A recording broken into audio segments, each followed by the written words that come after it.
Peggle.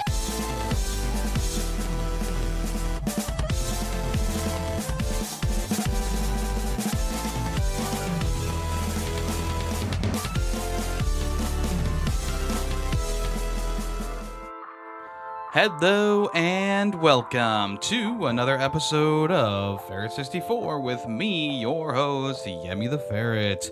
Ferret 64 is, of course, the one-stop shop for video game news, occurrences, first impressions, and so much more. And today we got a nice, juicy episode here. We got all the announcements from the Game Awards, including who won each category. I played and beat Indiana Jones and the Great Circle, the Big Sphere. So I'll talk about that in detail, and we got a whole bunch of other stuff to go over in the news section. So let's just jump right in, folks. Let's just dive right in. But first, I need you, the listener, you, to fill out the nomination form for the for the Ferret Awards this year. Right now, we're swimming around 4 or so nomination forms being submitted.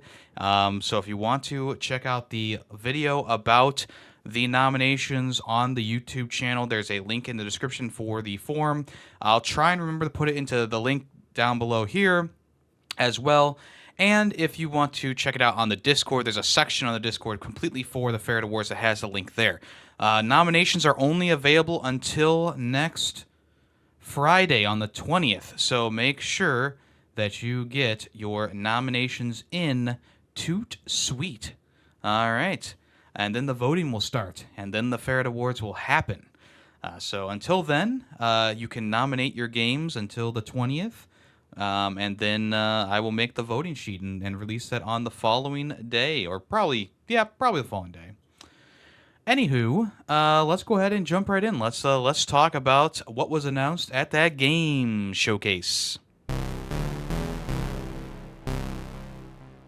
All right, I'm going to go over all the winners for each category, and then we'll move on to the news, like the announcements, I should say. I'm going to go from the bottom to the top on the list. They're going to be out of order as to how they did the announcements during the show, but that's okay. Also, if you just want like an overview of like how I felt like the show went, I thought it was good. The problem with the Game Awards is the same problem that I've had with the show for many, many years. And even though they fixed a lot of the stuff that happened in the past couple years, they also have not fixed the other issues. And I think the main issue being that they don't give enough time to the awards. It's mostly like ads and show and things to show off. But, you know, it's an award show. We should be giving much more time and love to each of these categories. Like, sure, maybe some of these categories aren't as important as others, I guess you could say. But I still think that there's a couple that they kind of breeze through, like Best Indie Game. It was just in one of those like compilations of like, here's 5 in a row that we're giving out, and it just Best Indie Game was in there. It's like, why are you doing that? Like, why not have those developers come onto stage? Why not have the indie developers come out on stage? It doesn't make any sense. And even though after the big like 5 in a row kind of thing, they would have a person from the development group of the last one come out and say something. It's still one of those things. It's like, we should, if you're having trouble, you should just space it out. Like that's all I'm saying. It's like, space it out a bit more. Have an award after every like 3 ads or whatever, or 3 announcements. But instead, they do like a pile of announcements. They do a pile of awards. They do another pile of ads, and then they do like a big thing for one of the categories. And even though they did give the people who were accepting the awards a lot more time to speak this year, they didn't try to rush them off stage. I still think like, yeah, we could be giving some of these categories a bit more love, but unfortunately, that's just not how it's going. And yeah, the ads were pretty egregious this year. There was tons of Fortnite ads and gacha game ads mixed in there as well. Also, a game was shown off that possibly was AI generated. So we'll get into that in a little bit. But first, let's go over the winners of the Game Awards. This is the big thing. So we got the first ever Game Changer Award. This is given to someone who has done a lot for the gaming community and that went to Amir Satvat for his work at helping over 3,000 people who lost their jobs this past year find work in the video game landscape, which is pretty cool. So I really love that. It was a bit of a surprise. I don't believe they said anything about a Game Changer award before the show started, so that was pretty cool. We got the esports awards here. Best esports team went to T1. Congratulations. Best esports athlete went to Faker. Best esports game went to League of Legends. Very cool. Love the esports stuff. I'm joking. Most anticipated game went to Grand Theft Auto 6, which was an easy prediction there. Of course, it's going to be Grand Theft Auto 6. I don't see in what world is it not Grand Theft Auto 6 being the most anticipated game, right? Best adaptation went to Fallout. Another easy prediction there. Fallout was the one that I think everyone was talking about, even though the other the other games or the other adaptions in the category were good for the most part. Fallout was definitely the standout in that one. Best debut indie game. So this is one of the many that Balatro was nominated for. And as I said during stream and in my predictions and in my overview of it from the podcast, if Balatro is nominated for Game of the Year, does that not mean that it's also the best indie? Yes. In this case, yes. So best debut indie game went to Balatro. Content Creator of the Year went to Case O. Best multiplayer game went to Helldivers 2. Best sports game went to EA Sports FC 25. Best simulation and strategy game went to Frostpunk 2, which was a bit controversial if I'm not mistaken. Best family game went to Astro Bot, which was a surprise. I was very surprised that Astro Bot took that one because usually Nintendo sweeps that one. Best fighting game went to Tekken 8. Deserved, I guess. Very long franchise, known for its high quality combat. Best role-playing game went to Metaphor ReFantazio. Best action adventure game went to Astro Bot. Best action game went to Black Myth Wukong. Best VR game went to Batman Arkham Shadow. Innovation and accessibility went to Prince of Persia: The Lost Crown. Best community support went to Baldur's Gate 3. Best mobile game went to Balatro. Best independent game went to Balatro. Best ongoing game went to Helldivers 2. Games for Impact went to Neva. Best performance went to Melina Jurgens as Senua. Best audio design went to Senua Saga, Hellblade 2. Best score and music went to Final Fantasy VII Rebirth. Best art direction went to Metaphor ReFantazio. Best narrative went to Metaphor ReFantazio. Best game direction went to Astrobot. The player's choice went to Black Myth Wukong. And the game of the year went to Astrobot, which was very exciting. Astrobot and Metaphor ReFantazio kind of ate up the big categories, and I kind of figured by the time that Astrobot had won Best Game Direction and they had won a bunch of the other ones as well, I was like, yeah, Astrobot's definitely winning this one, which I was very happy about. I was very happy about that. I think that's very well deserved. And Metaphor ReFantazio was a bit of a sleeper because in the same category as Metaphor, in almost any category that Metaphor was nominated for, Final Fantasy VII Rebirth was also nominated for, and I've definitely heard more about Final Fantasy VII Rebirth than Metaphor at this point, but I do know that Metaphor is a big one in the gaming community right now, and a lot of people are saying like it's their game of the year. So it's very surprising that a long and storied series like Final Fantasy is getting beaten out by a newcomer. I mean, even though it's from the same developers as Persona, it is still like this is a fresh new, I guess IP. That's giving you something different. So, very cool indeed. Best ongoing game with the Helldivers 2. Once again, I wasn't like keen on putting Helldivers 2 in that category this year because it's not really an ongoing game until it's lasted for a year. I mean, in that case, you could put Concord in for this one or Suicide Squad: Kill the Justice League. Best Helldivers. That went to Helldivers 2. Best indie game went to Balatro, and like I said before, it was nominated for Game of the Year, so if Balatro doesn't win Best Indie Game, then something seems off, right? So even though I do think that Animal Well was the better experience in general, they both get like 5 out of 5.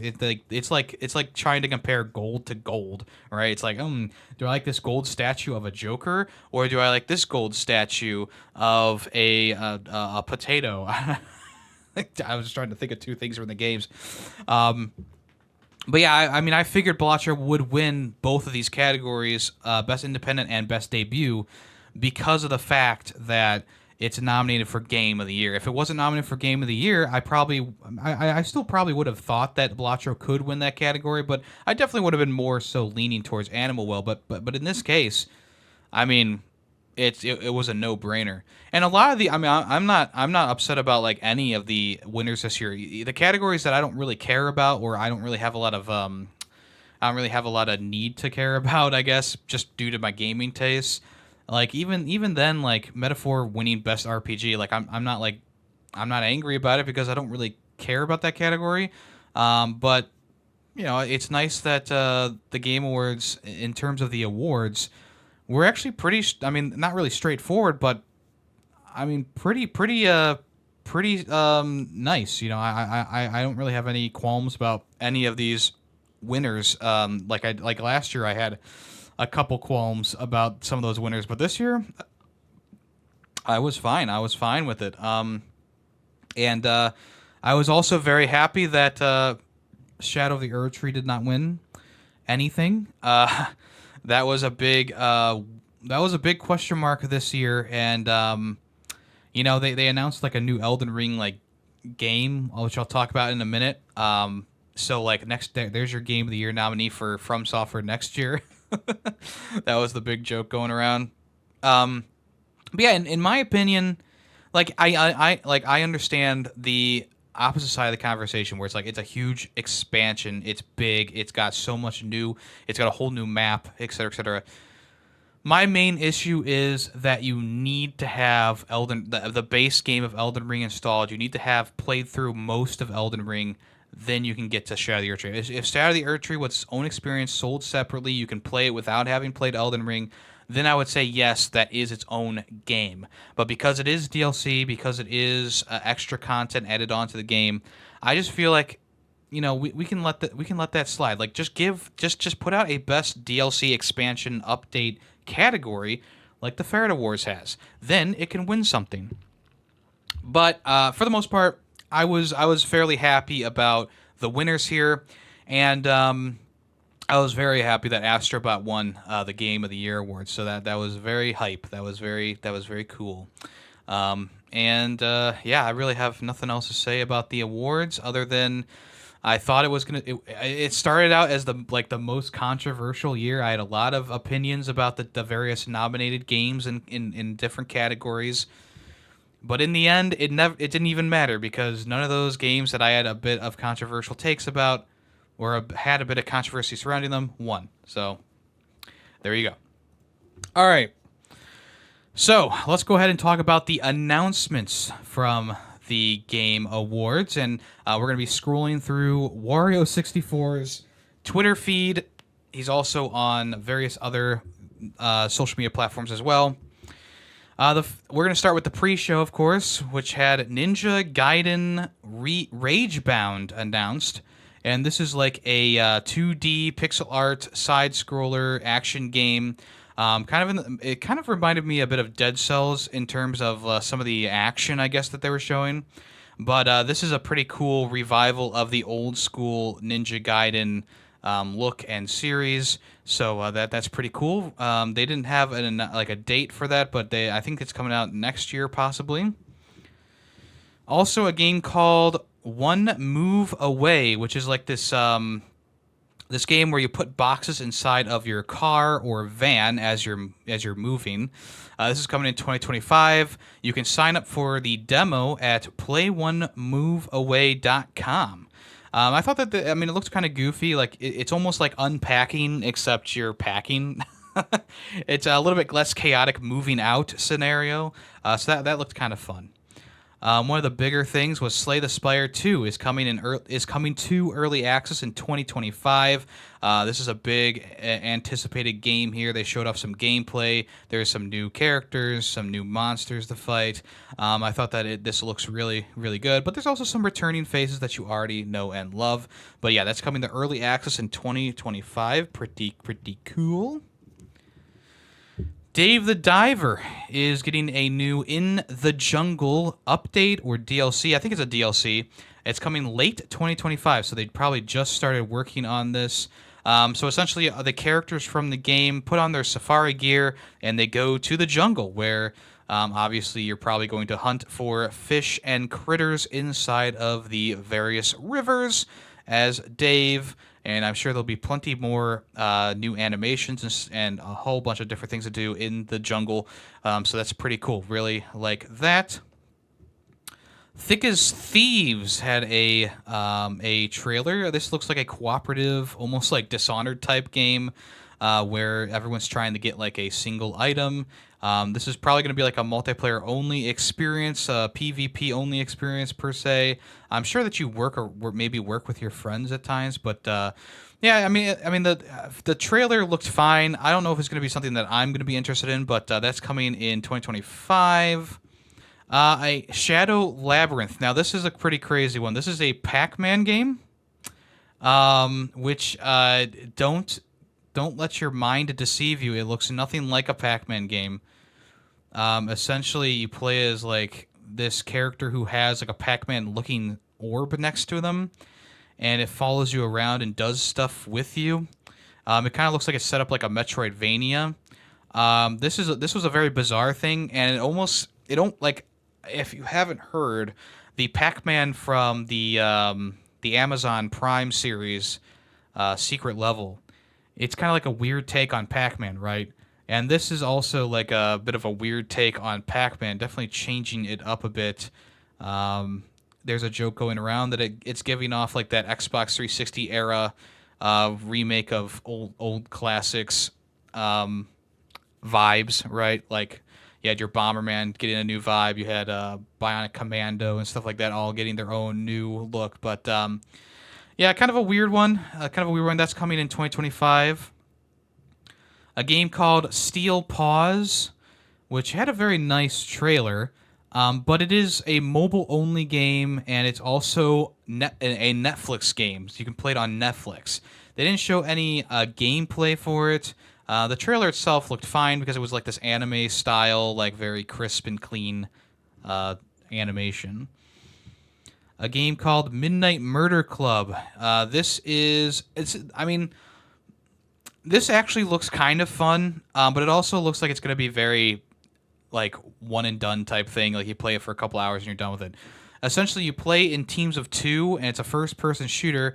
The main idea is you have a gun and you have a flashlight. And what you do is you try and keep your flashlight off so that people can't see where you are, and you try and take out other people while in the dark. Or if they turn on their flashlight, you take them out with your gun. There's also different gadgets and stuff you can use, like traps and such. I thought that it looked kind of fun. It is available now, apparently. There's a beta going on right now on the PlayStation 5 and Steam. Early access is going to start in February of 2025, so this is an early access game. But yeah, I can see this becoming like a bit popular for like maybe a month or two, especially in like the Twitch scene and stuff like that. People making videos about it, having fun with their friends. But it doesn't seem like it has that kind of staying power that they probably want. But we'll see. We'll see what happens. A game called Stallcraft Operations is coming in 2025. This kind of reminded me of like a post-apocalyptic Roblox game because the character models are very much like Roblox characters, except they have like armor and this post-apocalyptic looking stuff to them. I think the concept is I don't even know. Like you're fighting monsters with other players, so it could be kind of fun. Also, maybe not. I don't know. This is coming in 2025. A game called Core Keepers Kiora is coming out sometime. No official release date. There's just a wish list now option. This is very close to that Terraria game that came out not too long, well, probably a long ago at this point. Essentially, it's a 2D pixel art adventure where you're mining and crafting and such. If you want to check that out, Kiora. A game coming from the same people as Sifu called Rematch is coming out. This is a soccer game, aka football game. Essentially, it's got okay. So it's essentially it's just soccer, right? It's essentially just soccer.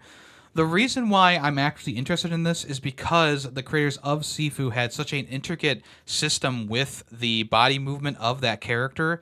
I could definitely see it being put into practice in a soccer game. I mean, we have a FIFA every single year, and those FIFA games, they're kind of arcade at the end of the day. Whereas this looks like it might be something a bit more complicated and might actually be a lot more fun because there's a bit more challenge to it. They didn't give a release date for this, just summer 2025, but I like the idea. I think that it's a very fun idea.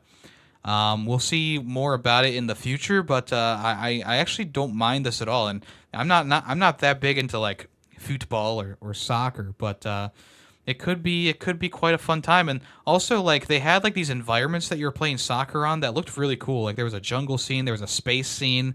Obviously, there's the generic like, oh, there's a crowd around you kind of thing. But yeah, pretty cool, pretty cool. I think that it looks pretty good.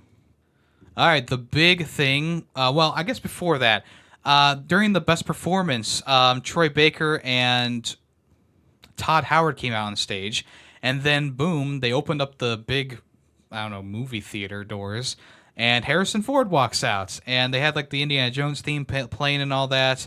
They had some bantering back and forth on stage. It was very nice. It was very. I really enjoyed their interaction on the stage. Harrison Ford getting up there in age, but still able to crack a joke and poke around. The funny thing was that Todd Howard was so short that it looks like they're the Wi-Fi signal when they're standing next to each other. All three standing next to each other. So that was pretty funny. Also, The Witcher 4 was announced, and they showed off like a I don't know. It seemed like a real big CG trailer. It's possible that these are in-game graphics because it does look pretty clean and crisp, but you never know. Essentially, it was very much like Midsummer, where the girl gets dressed up in flowers and a robe, and she's led out to essentially be a sacrifice for the beast of the woods. And oh my gosh, what's the name of the daughter for Witcher's daughter? Ciri or Cirilla. She is going to lead this game, and that was out. I believe that was nudged towards in Witcher 3, so that shouldn't come as a big surprise. But yeah, essentially she fights the demon of the woods, and she kills it, and she comes back, and the villagers killed the girl because she was supposed to be the sacrifice, and they thought that the monster would be angry if they didn't do that. But of course, Ciri killed the monster, and then they showed The Witcher 4. So pretty cool, pretty nice CG trailer. Was a nice reveal at the Game Awards. I don't know if it was like an oh shit moment, but it's still a pretty fun moment. And right after that, they announced a standalone Elden Ring title, an actual standalone Elden Ring title from Software and Bandai Namco. It's called Elden Ring Night Rain. It's coming in 2025. Apparently, this is going to be a bit of like an open world I feel like it's a bit of an MMO type game where you zip around the map and you team up with your friends to take down enemies and bosses and stuff like that. It seems like they took the concept of Elden Ring and they were like, well, what if we just made it a bit more open? What if we made it just a bit more like everyone can play and whatever? They're bringing back. I feel like they're bringing back enemies and creatures from the past games as well. Like there was a creature that, or there was a boss that looked like the secret boss from Dark Souls 3. There was also maybe a boss in there that looked like a Bloodborne enemy, something like that. So it seems like they're combining styles for this game, but it is called Elden Ring Night Rain, and we'll wait to hear more about that. But it is coming in 2025, and we'll hear more about that. Also, Final Fantasy VII Rebirth was announced to be coming to PC on January 23rd, 2025. It has improved lighting, enhanced textures and modeling, plus DLS and VRR support and more. If you want to check that out, like I said, that's coming in January. You can pre-order now to save 30% on the game. Another big announcement was an Epic Games published title from the creators of Eco, Shadow of the Colossus, and The Last Guardian. It's an untitled game right now, but if you know the Shadow of the Colossus game, or even, I guess, other ones from the series, you kind of understand what they're going for. It's like a game where you play as a person who is climbing a giant robotic creature, and there is some sort of like energy wave coming towards them, and they climb up, and then they rocket out with the head of the creature of the giant metal thing, and they survive. So yeah, it's untitled right now, so we don't know exactly what the game is, but it looks like it's going to be sci-fi, Shadow of the Colossus, maybe something a bit more mixed between The Last Guardian and Shadow of the Colossus, but we'll have to wait and see on that. But that was a pretty nice thing to show off there. The Outer Worlds 2 is coming in 2025 to Xbox Game Pass, Steam, and PS5. So this is not going to be an Xbox exclusive game anymore. Outer Worlds 2 is looking good. I don't really have much to say, but the trailer was very fun, much like the other Outer Worlds game. I personally really enjoyed the Outer Worlds, and it was like number 2 on my top 10 list the year that came out. And I'm hoping that this game just kind of improves upon what that game set up. Like, I feel like the original Outer Worlds, it just had a few problems with, like, it was a little buggy, of course, and it also just had a few things that I was not, like, super into. But hopefully they improved it with this game, and I will definitely be picking this one up when it comes out. All right, a new game from Hazelight Studios, which was heavily teased by Joseph Flores, called Split Fiction, is coming out next year. This is actually, it's coming out March 6th, so it's early in the year. And essentially what this is you play as two authors who, in the future, like, you get to go to the various worlds that you're creating in your, with your stories. And essentially the two authors are very different. One is a fantasy author, the other one is a sci-fi author. And because you're kind of melding your minds together in the game, your stories are starting to crisscross and things are starting to happen. It looks like it's going to have that classic, like, Joseph, Hazelight Studio. I was going to say Joseph Flores. Hazelight Studios mechanics where it starts off as maybe a platformer, but then it turns into like a shooter, and then it's like a run and gun, and then it's like you fly around on a dragon, and then you like do a puzzle with cubes and blah blah blah blah. So it seems like it's going to be in that same style as It Takes Two, where it's a very fluid and it keeps evolving as the game goes on type thing. At one point they turned into like sausages and on a grill, which I thought was kind of funny. So we'll see what happens during that game. I think that's going to be a very fun one, much like It Takes Two. And we'll see what happens when Split Fiction comes out March 6th. So Nintendo had an ad where they showed off a couple games on the Switch, one of them being Animal Well, Civilization, Tales of the Shire. And then they said, "Thank you for joining us now and into the future," which maybe means that they're teasing that a Nintendo Direct is coming either soon or within the next month, and we'll be seeing what the Switch 2 has to offer for its first year of content. I guess we'll have to wait and see, but people are they raised some eyebrows about that one. After that, Steel Hunters was shown off. There is a PC beta that you can sign up for. Essentially what this is, it's a mech game where you play as various mechs, and you are shooting other mechs. I don't know how else to describe it. Kind of reminded me of Armored Core, except you can also use like the Beast Warriors, like from Transformers. There's like wolf mechs and stuff like that, which I thought was a kind of a nice little twist there. Seems like it's gonna also it's gonna kind of have like a hero shooter vibe to it as well, because it looks like the one wolf mech is like boosting the other mechs with like an energy wave, and there's like a sniper mech and a knight, like one with a sword and a shield, and blah blah blah. So we'll see what that fully is once it gets going. Black Frost: The Long Dark 2, that's coming in early access 2026. Pretty long ways out, but this is the long-awaited sequel to to The Long Dark, which is a pretty good survival crafting game. This one seems to be going into the direction of like trying to solve what the heck went happened. You know, there's like a nuclear power plant. There's horses. There's a bunch of stuff to do there. So we'll see what that's all about in the future. Of course, Borderlands was there. Borderlands 4 had its trailer shown off, and it's coming in 2025. There's 2 new factions. One seems to be a completely scrap metal kind of mech, I don't know, mech, but like android type faction. The other faction seems to be like some sort of like singular mind type thing, like all these like statuesque kind of soldiers, I guess. It's hard to really say. They also showed off the Vault Hunters, but they didn't really show off what they do. Some of them kind of looked similar to ones we've seen in the past. Like the one guy definitely looks like Zane from the last game, but he's definitely not the same character.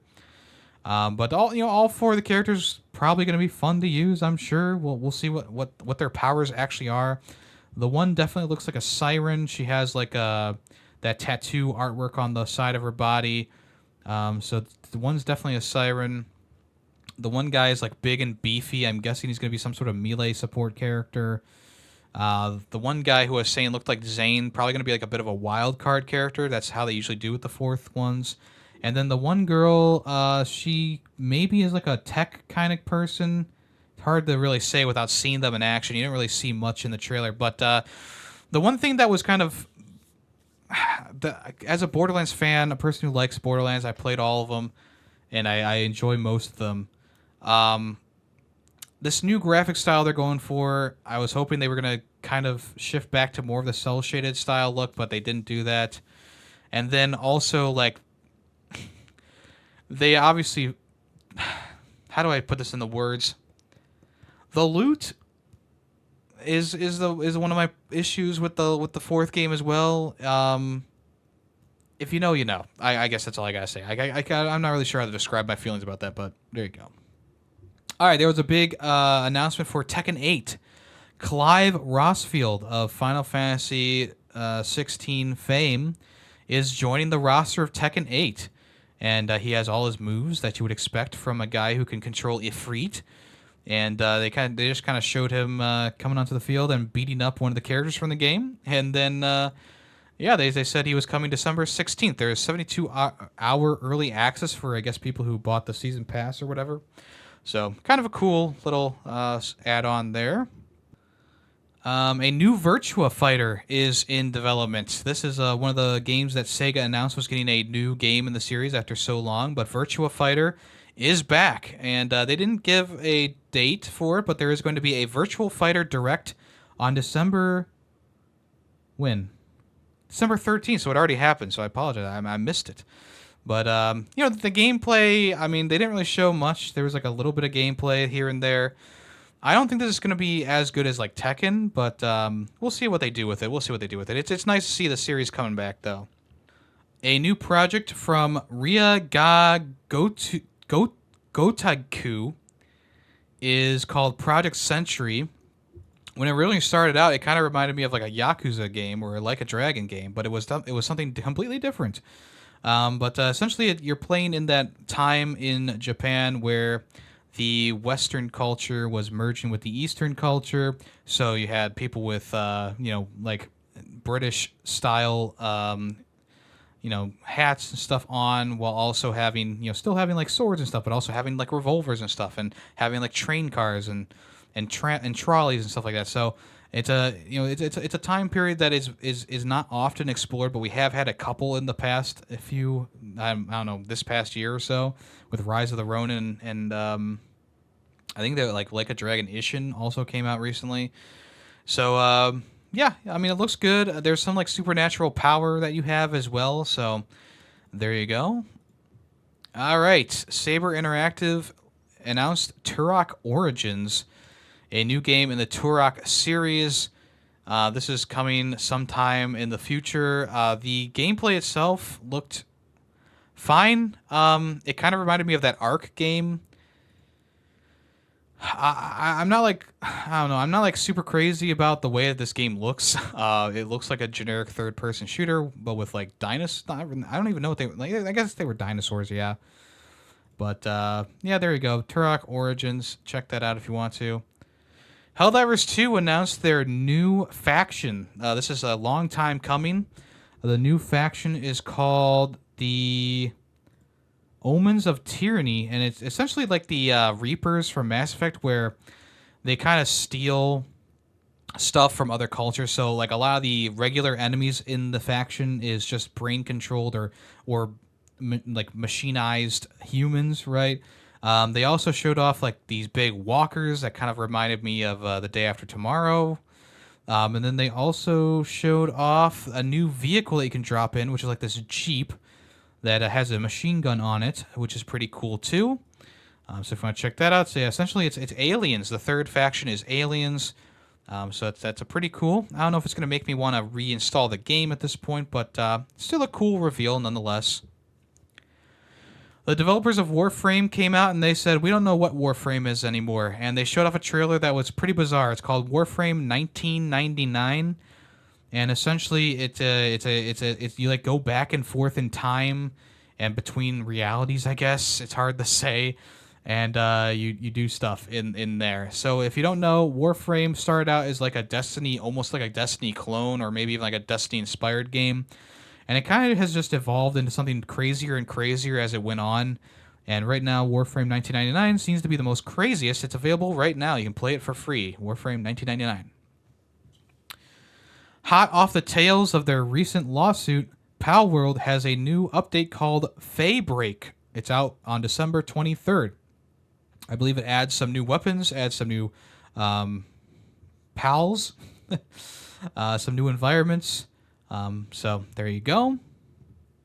Also, Onimusha is coming in 2026, a rebirth of that series. I did not know what this was when they originally showed it off. Kind of looked like a Neo 3, but it actually was Onimusha, which I believe was a PS2 era game. Correct me if I'm wrong. But it looks pretty sharp. We'll see more about it, obviously, as the time gets closer. But 2026, still a bit of a ways away. The first Berserker Kasan had a release date trailer for March 27th. This was the least effective trailer that they've put out because it had no actual gameplay. It was all just CG. And for a game that's coming out in a couple months, you kind of want to maybe sell it with, I don't know, some actual gameplay. But they kind of made it look like a Souls-like, where you're going through like these crazy environments where it's actually like, I'm pretty sure it's a top-down hack and slash. So they're even muddling what the game is with this CG trailer. But that's out March 27th. Dungeon and Fighter Arad was shown off as well. I don't remember this trailer at all. Oh, it's because it's an anime. It's an anime kind of game. Looks kind of interesting. You have like a flying ship. You have multiple characters with different personalities. You got a vortex in the sky. What more could you want? Dying Light the Beast, officially coming in summer 2025. This is the game that started out as a DLC for Dying Light 2, and then it kind of grew into its own thing. Essentially, you're being experimented on by the umbrella corporation of the Dying Light world, and you can turn into like a beast. And you also have all the stuff that you love from the Dying Light series, including parkour, guns, melee weapons, and night crawlers. Looks pretty good. I'll be checking that out when it comes out because I am a Dying Light fan. A new game called Stage Fright from the creators of Overcooked. A new co-op adventure called Stage Fright will be coming out. They didn't really tell us what this was at all. It just kind of showed like the two characters running side by side, but each of them were in like a different area or a different stage, I guess you could say. The monsters were in the audience, and the characters are kind of just chatting with each other. Didn't really show much, but you can wishlist it now if you so desire. A new Game of Thrones video game is coming out called Game of Thrones King's Road. And if you don't know, Game of Thrones has had a bit of a rocky history with the video game world. Essentially, it's had a kind of mediocre RPG adventure back in the 360 era. It had a pretty mediocre Telltale game. It's had a mobile game for quite some time that I've seen ads for, which I've never been interested in. But essentially, in this game, you play as like a... he's kind of like this big like Viking kind of guy, I would say, where you are you're kind of like just working with or dealing with the various factions of the game and fighting, the the frozen people. I don't really watch Game of Thrones. I watched like the first season. But anyway, winter is coming, 2025. Double Dragon Revive was shown off. This is coming October 23rd, 2025. I'm pretty sure Double Dragon is like a side-scrolling fighting game. Looks like it's going to be co-op as well. So there you go. That's coming to all different platforms. The Last of Us Part 2 Remastered is coming to Steam and PC and other platforms on PC on April 3rd, 2025, if you want to check that out.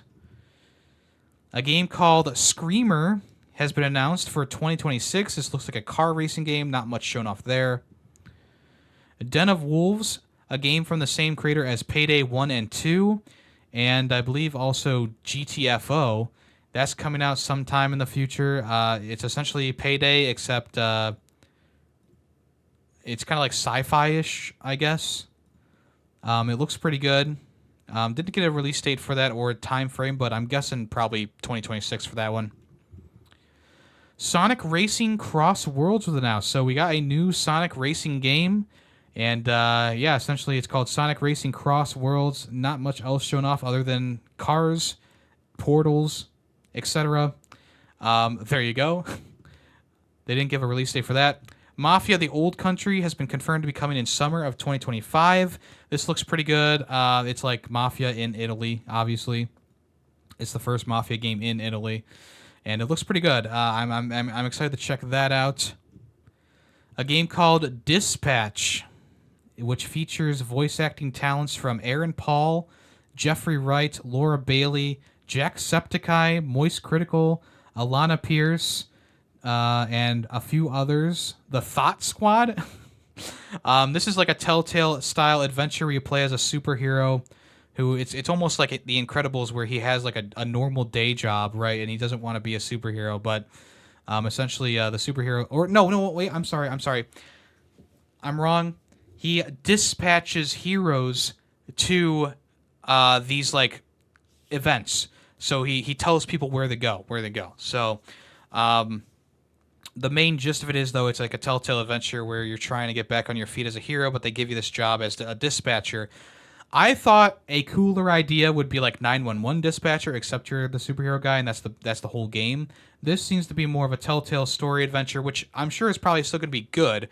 But it's one of those things where it's like I had a good idea in my mind, and then when they revealed what it actually was, I was a little bit disappointed, but not like that disappointed,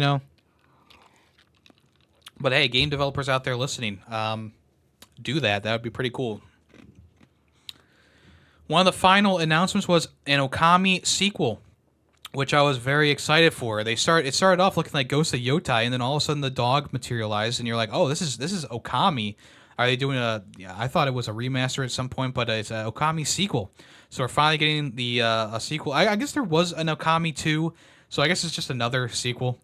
But it was pretty cool. Pretty cool to see. Really enjoyed that reveal. The next game from Naughty Dog was revealed, called Intergalactic, The Heretic Prophet. And essentially it stars a maybe like a bounty hunter or something like that. You have like this Porsche spacecraft and you accept a job from a VidCom. So it's kind of like an 80s inspired sci-fi game.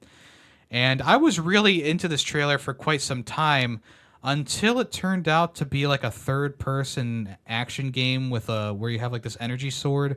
So I'm guessing it's going to kind of be Souls inspired from Naughty Dog. I'm sure it's going to be fine or good at least. But my main issue is that PlayStation is doing a lot of like those a lot of third-person games right now, a lot of like third-person adventure games, and I just don't know how many more of those I can play. I mean, Rise of the Ronin, I got like more than halfway through that, and I was like, oh my god, I'm like done with this because it's just so boring to do the same thing over and over again. And here we are having another third-person action game from PlayStation and Naughty Dog. I just don't know if I'm going to be super into this, but we'll see. I don't want to be too hatey right now. I don't want to be a hater right now. But that's the one concern that I have for this project. It will have a score by Trent Reznor, and Atticus Ross, so that could be pretty cool. Personally, I think that it looks good. For like the CGI trailer looked good. I just don't know if like a third-person action game is what I want right now. But I think for the most part, it looks kind of cool. You know, I think that it had some cool aesthetics in there.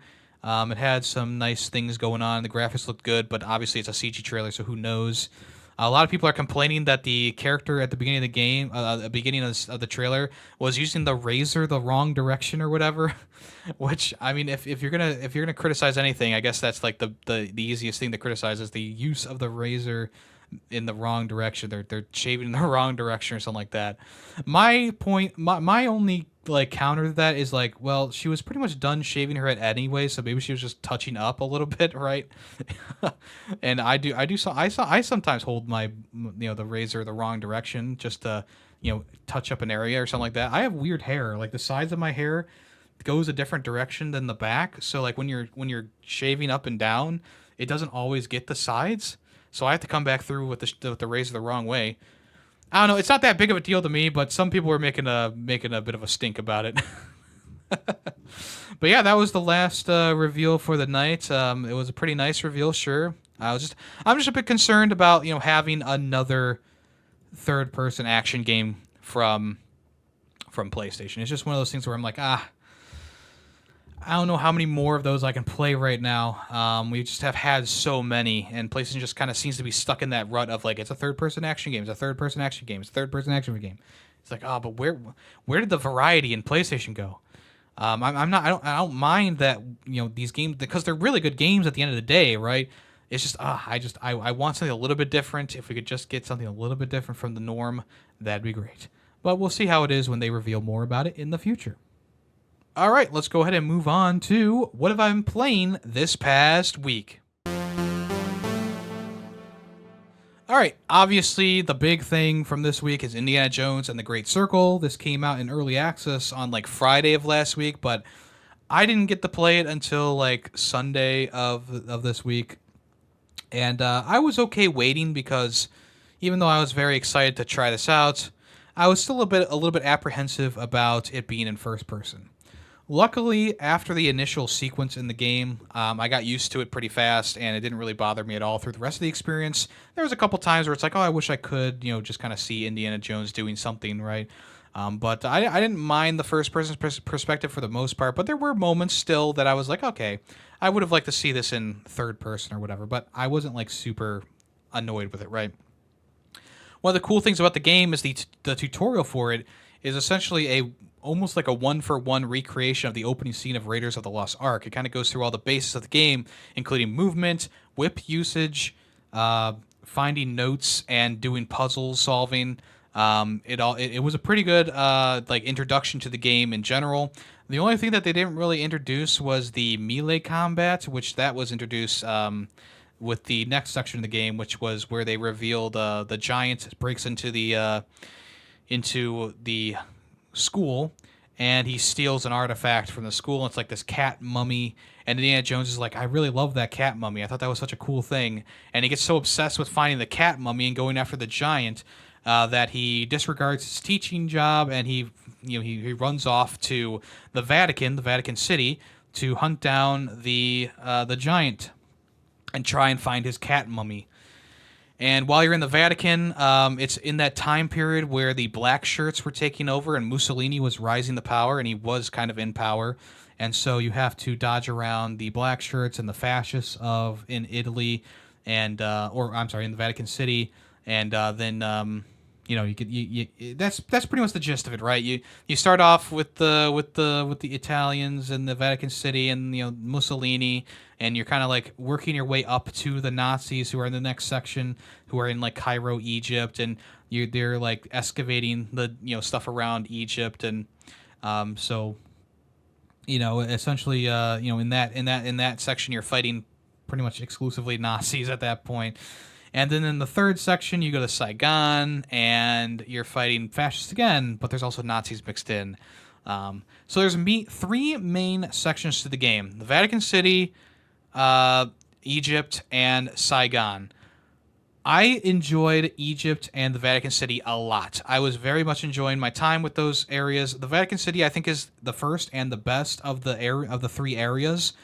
It's tight knit. It doesn't have too much runaround, especially after you find all the different booklets and stuff like that. The search for collectibles, and the objectives were fresh and new. You get to Egypt and you find out, oh, I still really enjoy going around Egypt. It's a bigger area to explore. There's more going on. There's more things to find. There's more mysteries to solve, more side missions to do.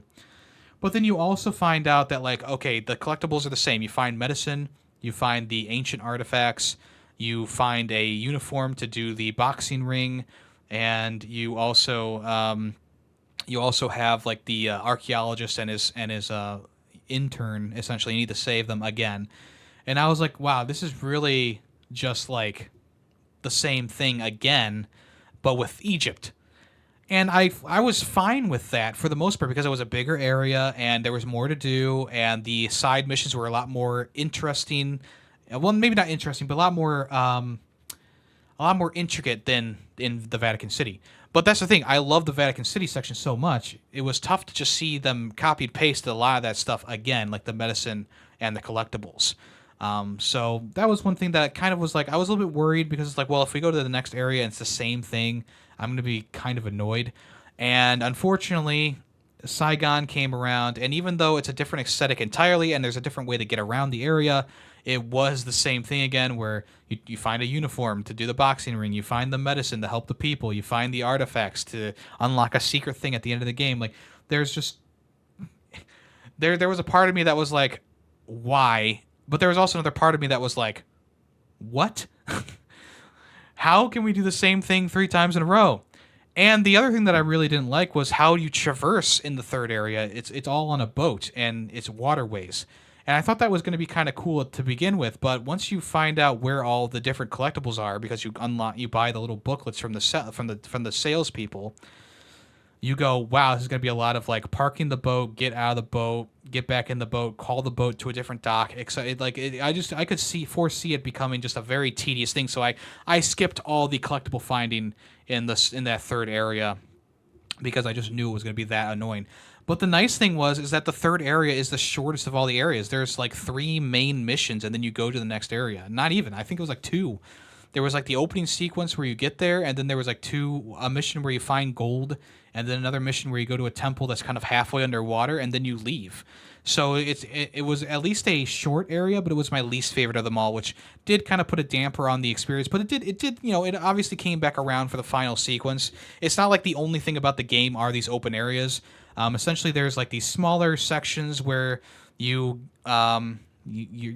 it's like you start off with the Raiders of the Lost Ark section. It's like, okay, it's like a smaller section. You kind of learn the mechanics of the game. Then you kind of explore the school a little bit with Indiana Jones, finding out what happened there. And then you get to the Vatican City, which is like the open area. And then after that, you go to another like small section where you climb up a tower and you jump onto a blimp, and then you use the blimp to travel to the next area. And boom, now you're in Egypt. And then after Egypt, they do this really there's 2 awesome sections in a row that really made me feel like I was playing an Indiana Jones movie. One was with the teased ship that was stuck on the Himalayas, which was a really good section. And then the next section was even better, which I'm not going to spoil, but it was even better. I don't want to say anything. It was a very good section. I really enjoyed it. It was a bit short, obviously, but it was really fun. And then you get to the third area, which you do that stuff, and then you go to the final area of the game, which is just it's a very linear path type thing, but obviously it's the last like level of the game. So there you go. So all in all, I enjoyed most of the level design. I thought that they did a pretty good job with that. I liked the puzzles in the game. They weren't like super brain twistery, but they still made you think a couple times, especially when you were trying to decipher. There was a code sheet at one point that you needed to decipher, and I got stuck for like a good 15 minutes on that one. That was actually a pretty not lengthy, but a pretty good one. But most of the puzzles were pretty fun. I enjoyed them. I wasn't too crazy about one out of like 50 puzzles, but whatever. So yeah, the puzzles were pretty good. The side missions were also fairly good too. I enjoyed most of the side missions. A lot of the missions just kind of boil down to stealth around an area and steal something or save someone or whatever, and then leave. Which I wasn't angry about that. It did get a bit samey, which is why Saigon kind of broke me a bit. Um, but I do like the stealth mechanics in the game. I like the combat in the game. I think that they did a pretty good job with that. The problem is that if you try and go into an area with your fists blazing, you're either going to be shot to hell and die, or you're going to be overwhelmed by the amount of enemies and die. And so there was really no way to play the game as you wanted to. You kind of had to go into an area stealthily and take out enemies from behind with various weapons, and then stealth around the area. And if you do get caught, then it's kind of like it's almost like a game over scenario. But if you fight well enough, you should be able to mop up the rest of the enemies. But the problem does become where it's like, okay, well, in Egypt it happened a lot where enemies would just kind of come around and they would just start shooting you with their guns, and that obviously bullets take off huge chunks of your health. So it was kind of like an instant game over at that point. But the combat is really fun in the game. Like the whole you're using your fists and you're like punching people and you're dodging and you're blocking. I wish that there was more combat encounters that you didn't have to be stealthily going around in. That's the other thing that was kind of bugging me about the game is like I wish that I could just kind of go into this camp and use my fists and beat everyone up. But unfortunately, because of the amount of enemies and the limited amount of resources that you have and how slow Indy moves, it's kind of almost impossible to take out an entire camp of enemies with just your fists because they swarm you or they use guns or they use weapons of their own and they whittle you down and or just beat you down to the ground completely. And like I said, Indy moves a bit slow in this game. It's very much realistic in that way, not like Tomb Raider or Uncharted where, they're doing crazy things. They're jumping and they're climbing, they're they're doing all this stuff. This is definitely a more grounded experience, which I appreciate because it's Indiana Jones. It's not. This is not. Nathan Drake. This is not Lara Croft. This is not whatever. This is Indiana Jones. We know Indiana Jones. He's been in so many movies and other media and also video games as well. And I think the one thing that I think that they needed to do with the game was to keep Indiana Jones feeling like a human being, and that's what they did in this game. He is a human being, and that means that he's going to move a little bit slower. He's going to climb things a bit slower. He's going to have stamina. He's not going to be able to climb for forever. He runs out of breath or whatever. He's not going to be able to fight like a million enemies at a time because he needs to take a breather every so often, right? And I like that aspect of the game. There's other games like Dying Light 2 where they add a stamina bar in and it makes no sense because in the it just doesn't make sense. This game, it makes much more sense because you're Indiana Jones. You are a human being. You feel like a human being. You have the weaknesses of a human being being you have the weaknesses of a human being running out of breath, getting tired, getting hit too many times, and your vision being fuzzy. Having to eat something to regain your stamina, like all these kind of things. And yes, they do still have some quirky things in there, like you can pick up a piece of bread and just immediately like scarf it down to gain a bit of health, right? Kind of like how they do it in the Wolfenstein games. Like there is still some goofy stuff like that, but it's not an actual health piece. It's like an extra health bar. There's like a little extra health bar, a bit of extra stamina when you eat something. And I would like to be on the other side of that scene. Indiana Jones eat like 3 pieces of bread in front of like the guy he's fighting to try and survive the escapade, right? So I do like that aspect of the game, and I know there's some people who are lobbying criticism against the game because it's so slow. But it's like, no, I appreciate that. We're playing as Indiana Jones. This is how Indiana Jones moves. He's not this quick and fast like soldier or adventurer like Nathan Drake. Like he is a human being and he has the limitations of a human being, and I appreciate that they did that. I do. That's like a big part of the game is doing the stealth and doing the combat. Once again, I do wish that there was more sections where you actually got to utilize the combat effectively. But I think it's good for what it is, and you can do like the boxing ring stuff to get a taste of the combat even more. The gunplay in the game, not amazing. Most of the time you pick up a weapon and you can press X to just turn it into a bludgeoning item. And that's what I did most of the time, because if you shoot your gun or if someone else shoots a gun, everyone in the area gets alerted. So it's like whatever. But if you use your gun as a weapon, then you can knock out people with the stealth mechanics. And also, like, it takes way too many shots to kill an enemy. Like, even if you get a headshot with the Car 98 or whatever rifle you're using, it takes 2 hits no matter what. And don't worry, I've tested it. There's also like a machine, some machine guns that you can choose. You can pick up some submachine guns you can pick up. And once again, it just takes like half a mag to kill one enemy. And it's just like, okay, if we're going to make Indiana Jones so realistic, why not make the guns more realistic? But I guess it's because they didn't want you to rely on the weapon, like the guns. But then again, like Indiana Jones himself in the movies, he does use a lot of weapons, like a lot of guns. Even though he does use his fists more, but whatever. They do give him his signature revolver. So if you want to use the revolver, it is like a 1 or 2 shot kill. It has a bit more damage than the other weapons in the game, so that is a way to do things if you so desire. The whip is also pretty useful. You can whip enemies and pull them towards you or put them off balance. You can also whip crack over like the German shepherds in the game to scare them away, or other animals to scare them away, which is pretty nice. They don't let you hurt animals in this game, which is also okay in my book.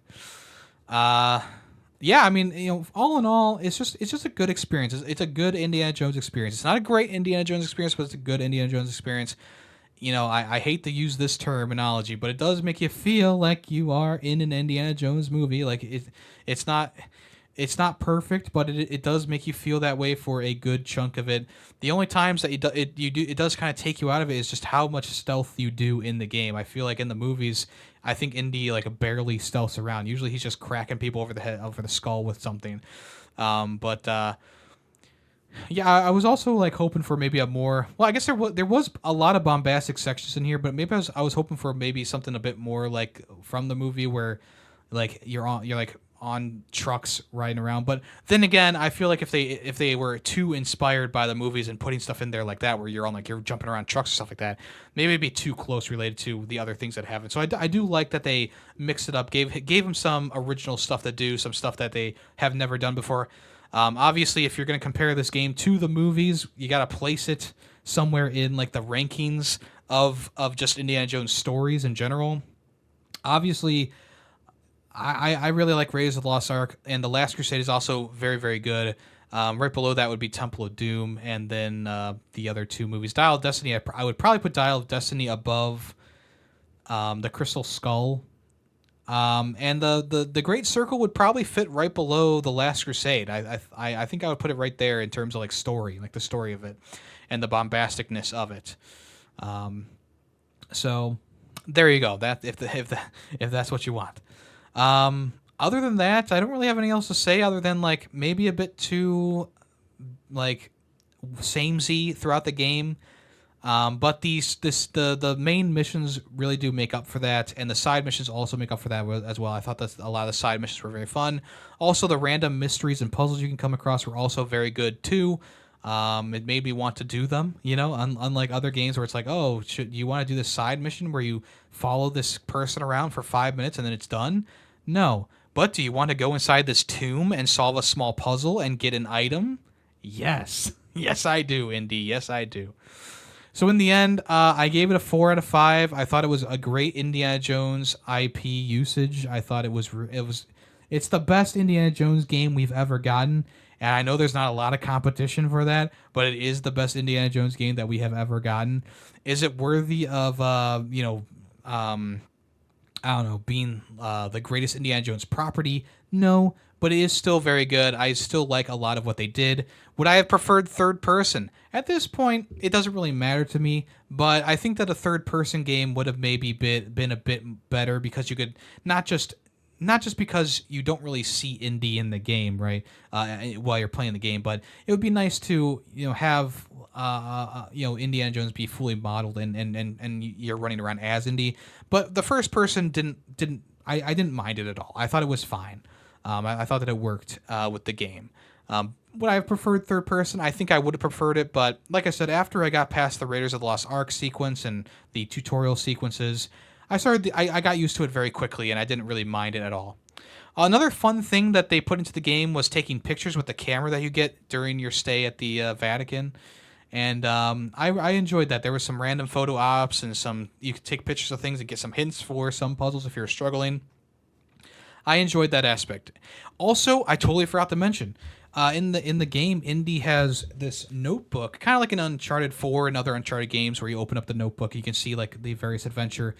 But yeah, he has this big like notebook of things, and you can flip. You can't really flip through the pages per se, but you can change through your objectives and different missions that you've done, and you can see like how he put the different articles and stuff inside the book, and how he matched things up, and sometimes he draws something here and there, and I thought that that was a very nice touch. I enjoyed that a lot, even though Uncharted 4 probably did it a little bit better because you actually see Nathan drawing in the book and whatever at these specific points in the game. I thought that it was all. I thought that it was a fun little thing to put in there. So there you go. That is Indiana Jones: The Great Circle. 4 out of 5. Very fun. A little bit samey. I liked the story though. I thought the story was great. It fit in with the Indiana Jones, with the IP. I'm not going to spoil anything about the details or about the final part or much else, but I would say it's on Xbox Game Pass. It's also coming to PlayStation eventually. I would say, yeah, it's definitely like a you should play this game kind of game, and if you want to, check it out. There you go. All right, I also played the Astro Bot Holiday level or Winter level, whatever you want to call it, and I had a lot of fun with it. It's set up like those levels where you have an objective, like a main objective, like saving the starfish or saving the robot guy in the center, right? Except it was a Christmas tree. There was a Christmas tree in the middle, and you were getting presents, and you were lighting up the Christmas tree. And this level is very unique because it uses every single power up that you can acquire in the game, and you can use every single one. It was very impressive. There was a lot of fun things hidden around the areas. There's a lot of little secrets to find. Obviously, the main thing that you want to do is find the new Astrobot characters. Every single one was a special one. So one of my favorites was Croc. Croc was added in. I was like, what? They also added in Miles and Spider-Man, Miles Morales and Peter Parker in there as well, which was cool. Like that. I thought they were going to do a whole level themed around Spider-Man, but they could. I guess they could still do that in the future. But I thought it was a fun little Easter egg to find those two characters as well. And there's other ones that I'm not going to spoil for you if you haven't played the level yet. But those were like my 3 like favorite ones. And there was also other ones that I was very excited about too. Don't get me wrong, but I'm not going to spoil them. Yeah, I just thought the level was very well designed. It was, I mean, obviously, if you've been playing the speedrun levels, those speedrun levels, they started off great, but they kind of, they're not soured, but they kind of just were basic by the end of it, and I didn't really enjoy the speedrun levels as much as the first game, like Astro's Playroom. But this new holiday level, it's a completely designed level. It's not a speedrun level. It's got a bunch of fun new things in there. It was very fun. It was chef's kiss. I really enjoyed it. And it's free, so make sure you boot up your PlayStation, download the level. The way to access the level is you fly around the galaxy a little bit. You come out of the hub area, and you just fly around the main like galaxy where you can choose which galaxy you want to go to, and then it will show up. So if you're having trouble with that, that's how you get to it. But for a level, it's a very fun level. It's like a 5 out of 5 level, very fun. I like how it incorporates every single power up from the game. So. Yeah, there you go. All right, we also played a couple more Nintendo 64 games this week. Diddy Kong Racing being one of them, and I really enjoyed Diddy Kong Racing. I still think it's one of the greatest kart racing games out there. And even though like the WizPig boss fights were a bit of a difficulty spike, I still think that the rest of the game was very, very good, very, very, very well done. This is like S tier easy, and if you've played Diddy Kong Racing, then you know.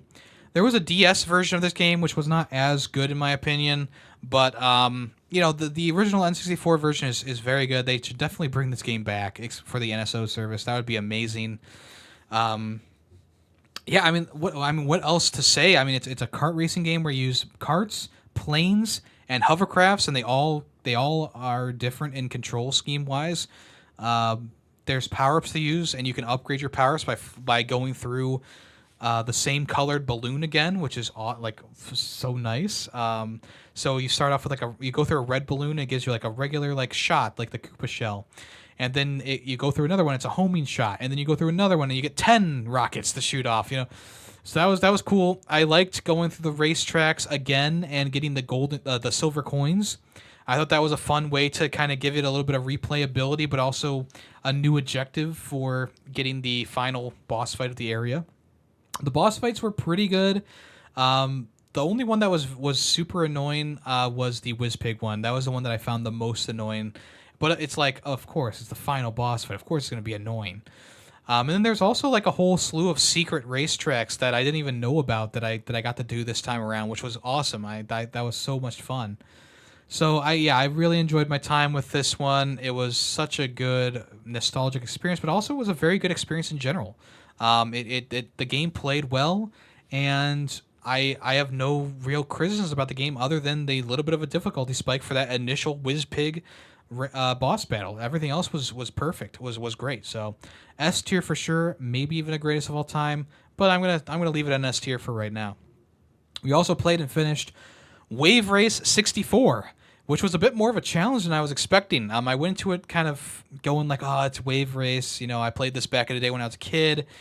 And then I remembered, I don't think I ever got past that first tournament as in Wave Race. So here I am playing the game, and I'm like, damn, this is getting a bit more difficult, especially on the second tournament. And then you go to the final tournament, and it was like even more difficult.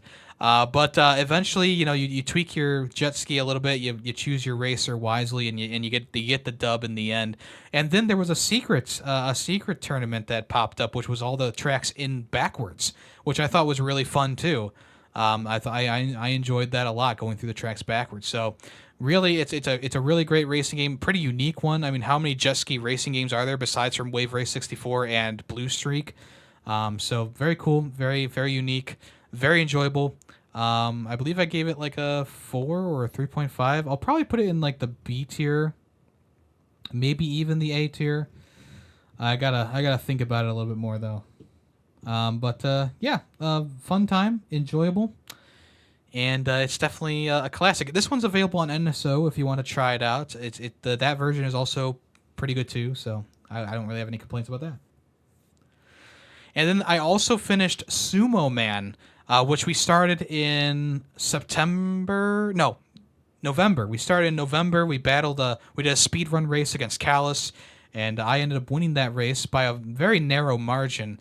And then I just had like another level or two to do after that. I mean, I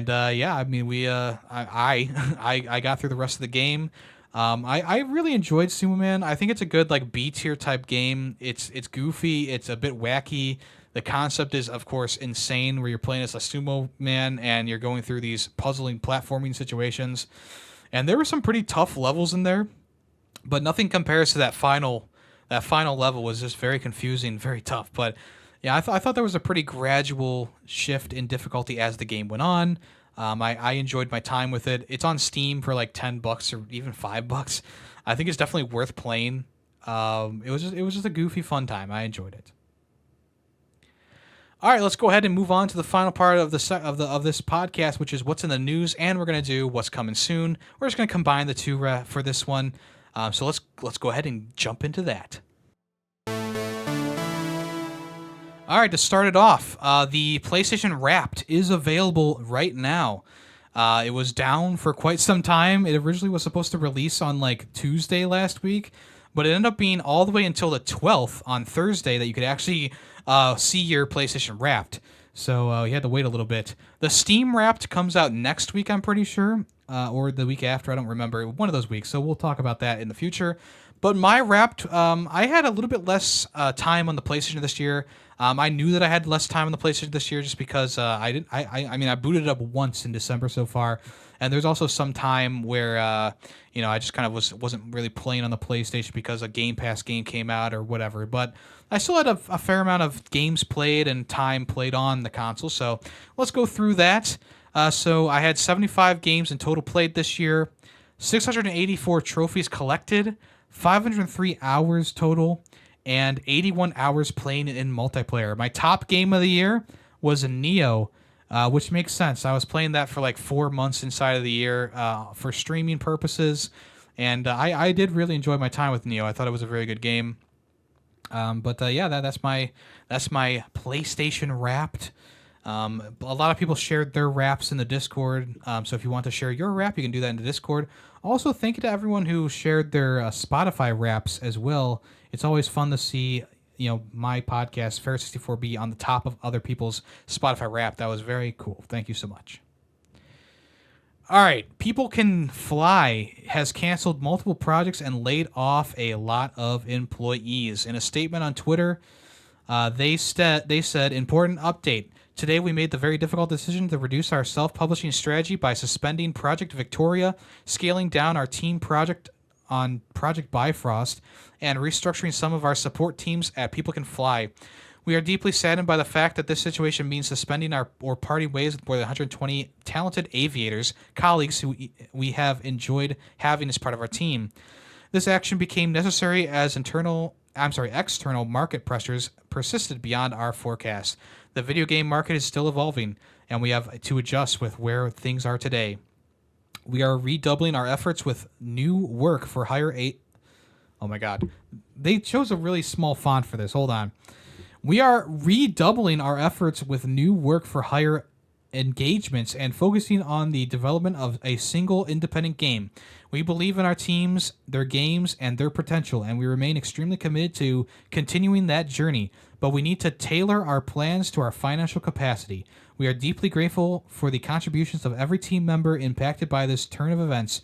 Their talent and dedication have helped shape our company and our games. These changes are deeply felt by all of us. We recognize this is a profoundly challenging time for our team members as we say goodbye to the valued colleagues who have contributed so much.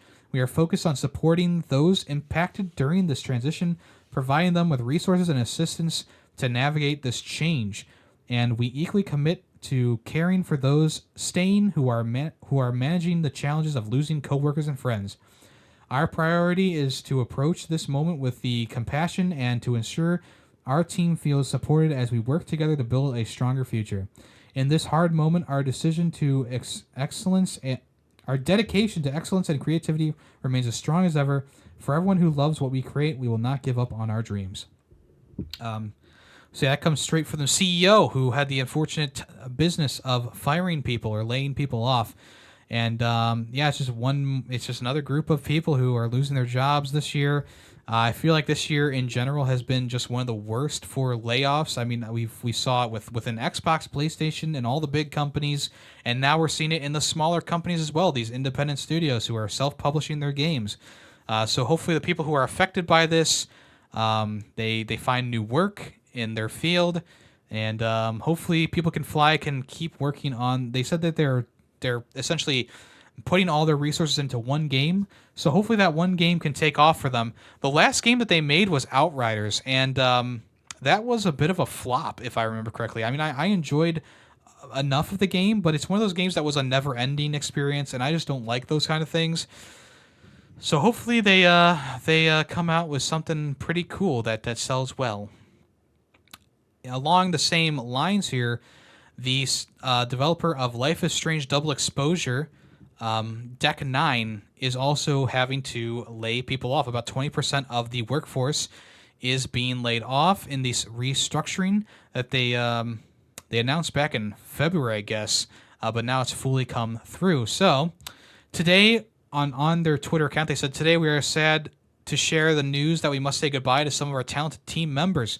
This was an extremely difficult decision and reflects the challenging times many companies in our industry are currently facing. We are extremely grateful to every individual who has dedicated their hard work, passion, and commitment to making transformative entertainment with us. To those of you leaving the studio due to these changes, thank you for sharing your talents with us. We are proud of what we were able to accomplish together, and we are committed to supporting you in this transition in any way we can. To the community, we ask that you support and understanding during this difficult time." Coming straight from the CEO. Essentially, they laid off 20% of their workforce, and I guess people are saying that it's due to not True Colors, Double Exposure not selling well, which could be the case. But I feel like Double Exposure sold decent, but then again, you never know. I mean, obviously, games take a lot of money to make nowadays, and if you don't make back all of your profits, you're kind of in the hole. And then you got then you have to start working on something else and start funneling money into something else. So, yeah, unfortunately, that's how it is right now. And once again, hopefully the people affected are able to find more work in their field. All right, Suicide Squad, Kill the Justice League. Season 4 will be its last season. Last week they announced that the Deathstroke was coming to the game for the final season. And now they have announced that the game is going to be not exactly shutting down, but will be going offline. There will be no more support for the game after January 2025. So what they did is they added an offline mode to the game, so you can still play offline if you so desire. The servers will remain live through the post-launch content, but after Season 4 is over, the servers will be shutting down, so you won't be able to play with your friends anymore, which is kind of part of the game experience. So yeah, the offline mode is releasing tomorrow. They're also fixing the final game-breaking bugs and issues that the game has had. That was released on December 10th, the new update for that.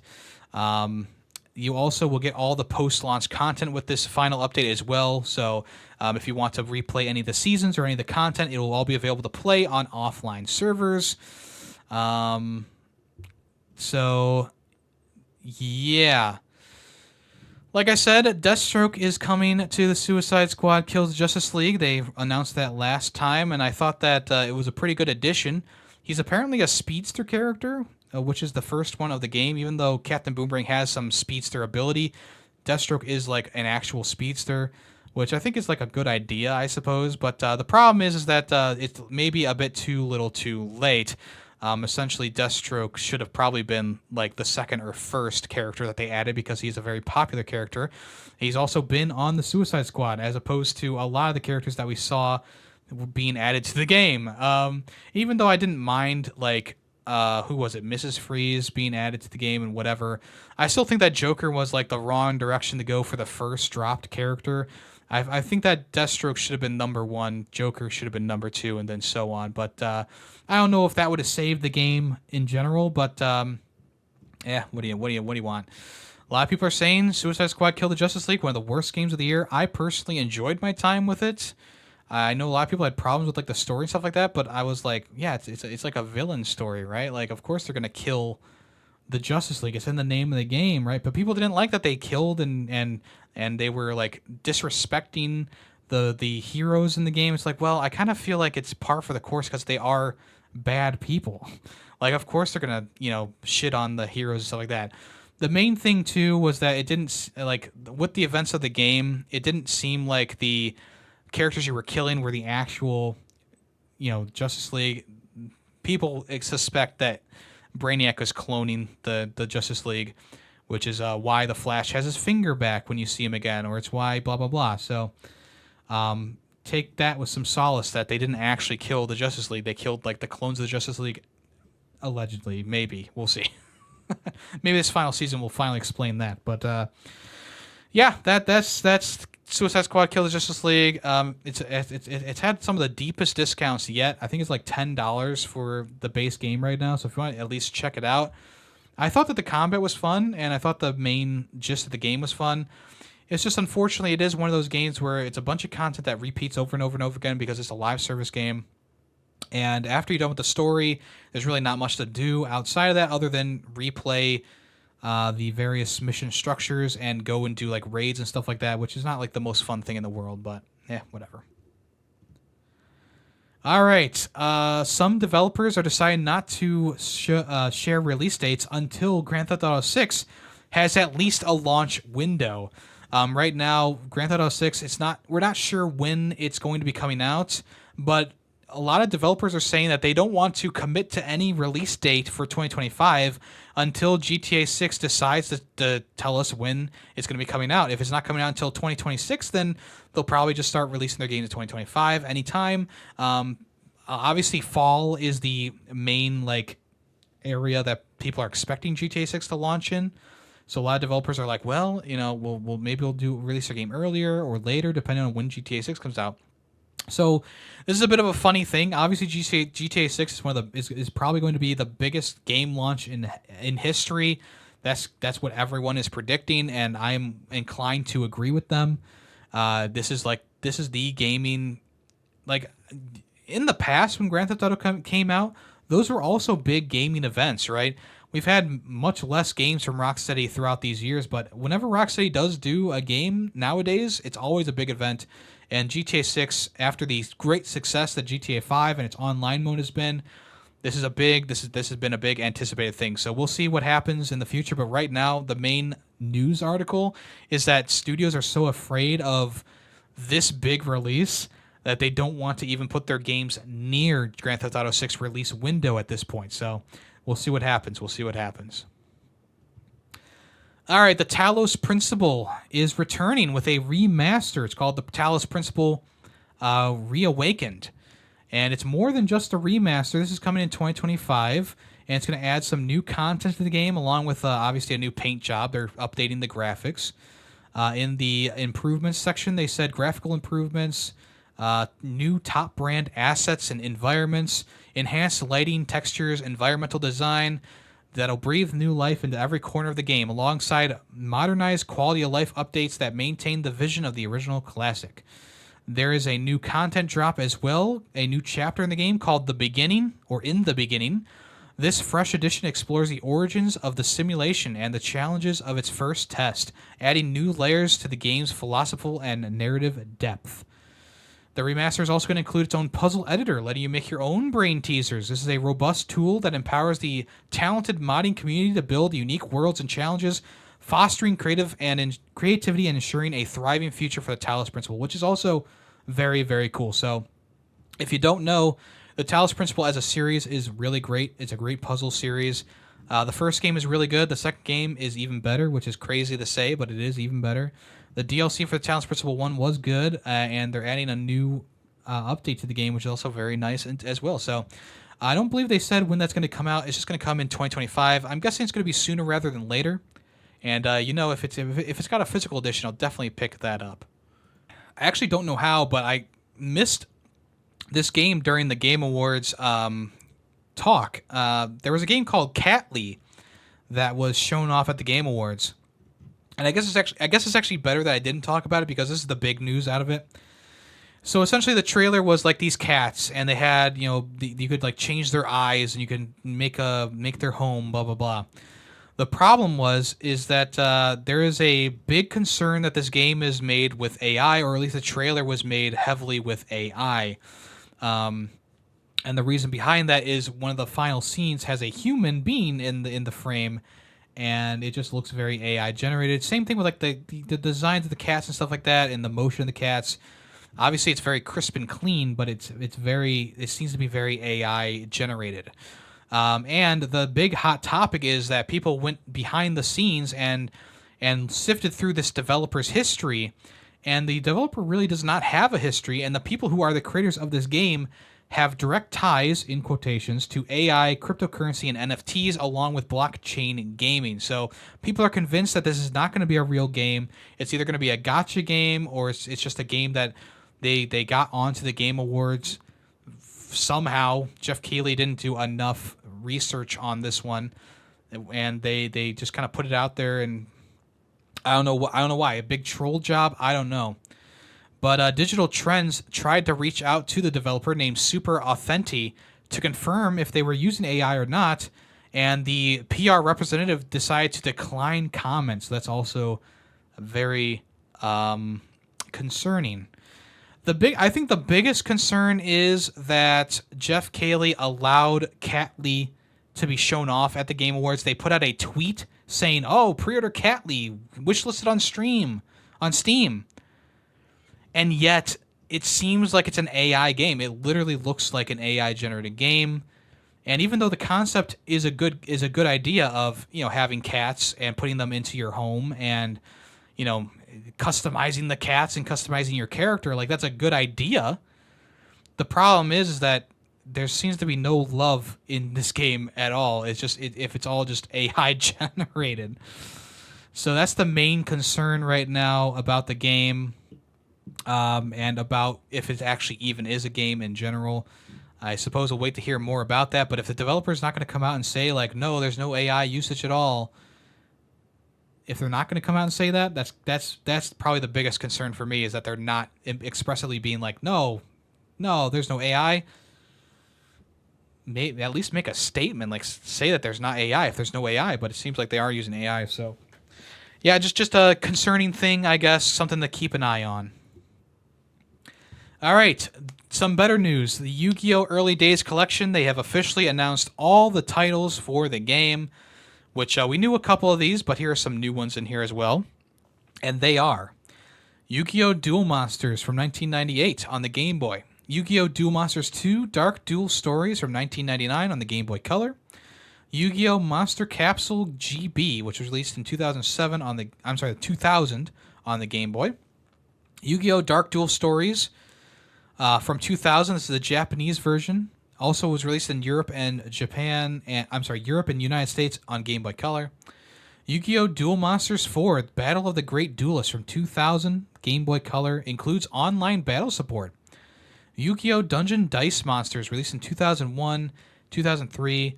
This is on the Game Boy Advance. Yu-Gi-Oh! The Eternal Duelist Soul from 2001 and 2002 on the Game Boy Advance. Yu-Gi-Oh! Duel Monsters 6 Expert 2 from 2001 on Game Boy Advance. Yu-Gi-Oh! The Sacred Cards from 2002 and 2003 on the Game Boy Advance. Yu-Gi-Oh! Reshef of Destruction from 2003 and 2004 on the Game Boy Advance. Yu-Gi-Oh! Worldwide Edition Stairway to the Destined Duel from 2003 on the Game Boy Advance. Yu-Gi-Oh! World Championship Tournament 2004 from 2004 on the Game Boy Advance. Yu-Gi-Oh! Destiny Board Traveler from 2004 and 2005 on the Game Boy Advance, and Yu-Gi-Oh! 7 Trials to Glory World Championship Tournament 2005 from 2004 and 2005 on the Game Boy Advance. So the collection is going to be about 4.5 gigabytes in size in total. It'll include a digital gallery and screenshots as well, which is very cool. This is officially coming out on the 27th of February. I'm very excited because this is the style of Yu-Gi-Oh! That I enjoy. And hopefully all the screenshots have been in Japanese, so I do hope that there's some English translations for some of the Japanese exclusive games. But I think this is a very nice collection. I know there were people who were wanting like the GameCube and PS2 games, but those are completely different. And I feel like if they're going to really re-release those, they're going to put them all together, like the Coliseum monsters and the Duelist of the Roses. Those will all be in like the same collection.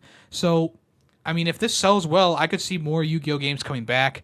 Obviously, there's been a resurgence of people who have been yearning for this Duelist City version of Yu-Gi-Oh! To come back. I mean, I personally have been watching a lot of Yu-Gi-Oh! On Twitch right now, and I actually even subscribed to the channel to remove ads because I love the original like 3 seasons of Yu-Gi-Oh! So much. And the newer seasons, even though they're good, they're just really wacky. They're crazy. The storylines go all over the place. There's just really weird stuff happening in those ones, and obviously they're dueling on motorcycles, which is also just kind of crazy. Which is, I mean, it's fun to watch, but it's also just really crazy. You kind of yearn for those older days where you use a dual disc, and you know they put their cards on a dual disc. I always wanted a dual disc when I was a kid, and maybe in the future I'll buy one, but they're pretty expensive, of course. But that's the thing, you know. I love Yu-Gi-Oh!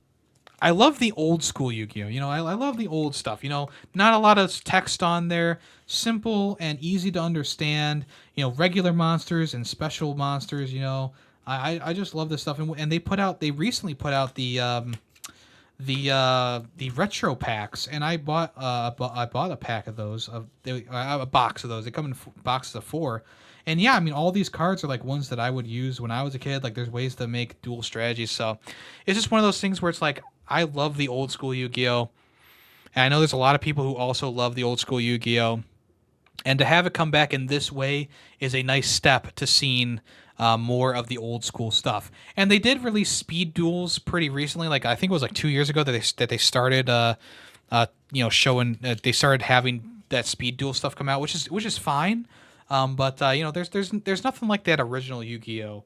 Where it was all about the power level, you know, how powerful could your monster be, and your strategy of like pooling those monsters and stuff like that.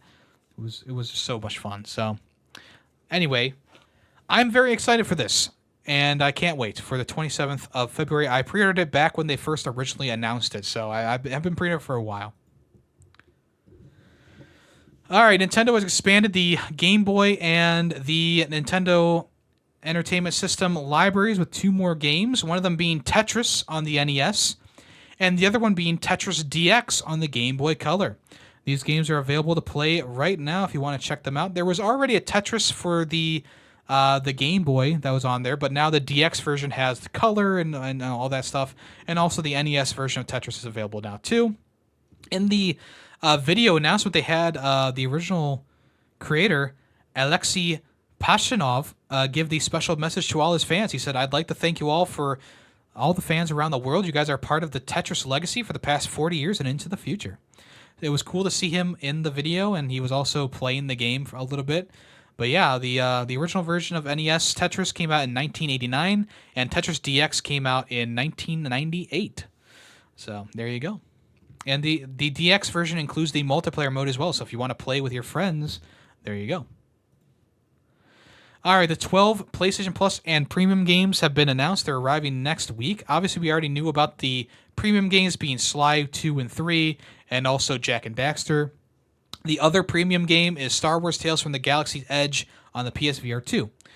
Here are the PlayStation Plus Extra games. We have Sonic Frontiers, Forspoken, Rabbids Party of Legends, WRC Generations, Fist, Forge, and Shadow Torch, Jurassic World Evolution 2, Coffee Talk Episode 2, Hibiscus and Butterfly, A Space for the Unbound, Fogs, and Biped.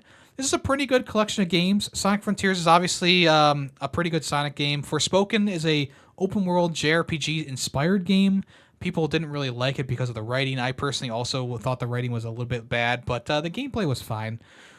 Fist, Force, and Shadow Torch are really good Metroidvania, one of my favorite games from the year that came out. Jurassic World Evolution 2, it's a pretty much roller coaster. It's a tycoon game, but with dinosaurs. The Coffee Talk games are pretty highly praised narrative adventures. Fogs is a very fun co-op game, and Biped is also a very fun co-op game. If you want to check those out, those will be available on the 17th of December.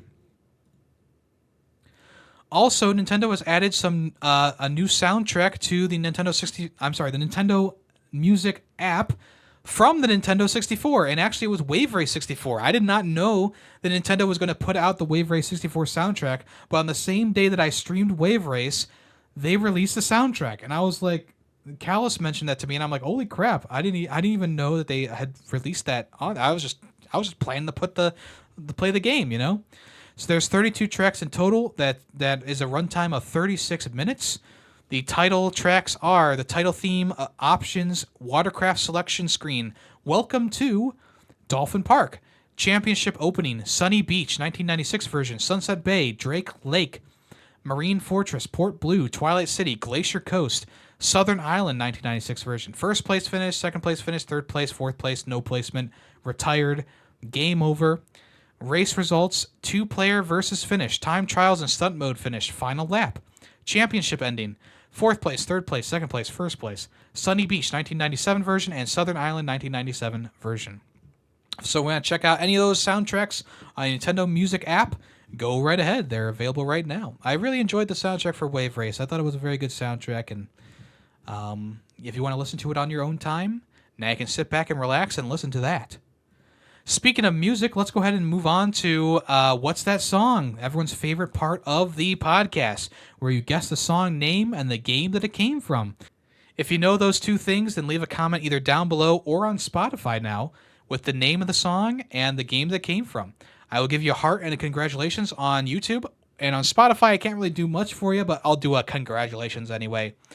Also, you can tune in on the Discord, and you can go to the Fair 64 section, where you can also say the song name and the game that came from, and I'll give you a super reaction, and the admiration of your peers will be all yours. Let's go ahead and listen to today's song right now.